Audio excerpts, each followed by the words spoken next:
Bison വാലിയിൽ വാഹനാപകടം. തമിഴ്നാട്ടിൽ നിന്നും വിനോദസഞ്ചാരികളുമായി വന്ന ടൂറിസ്റ്റ് ബസ്സാണ് അപകടത്തിൽപ്പെട്ടത്. പരിക്കേറ്റവരെ വിവിധ ആശുപത്രികളിൽ പ്രവേശിപ്പിച്ചു.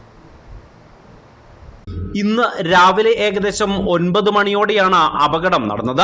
തമിഴ്നാട്ടിൽ നിന്നും ഇടുക്കിയിലേക്ക് വിനോദസഞ്ചാരികളുമായി വന്ന ബസ്സാണ് ബൈസൺവാലി ടൗണിന് സമീപം അപകടത്തിൽപ്പെട്ടത്.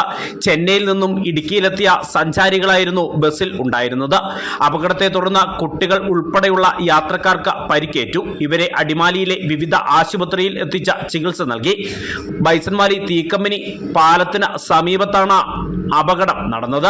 റോഡ് നിർമ്മാണത്തിലെ അപാകതയാണ് വാഹനാപകടങ്ങൾ നിത്യ സംഭവമാകാൻ കാരണമെന്നാണ് പ്രദേശവാസികൾ പറയുന്നത്. തീക്കമ്പനി നാഷണൽ ഹൈവേയുടെ അശാസ്ത്രീയമായ റോഡ് നിർമ്മാണവുമായി ബന്ധപ്പെട്ട് മൃഗാശുപത്രി ഭാഗത്ത് അപകടം നിത്യസംഭവമായി മാറിക്കൊണ്ടിരിക്കുകയാണ്.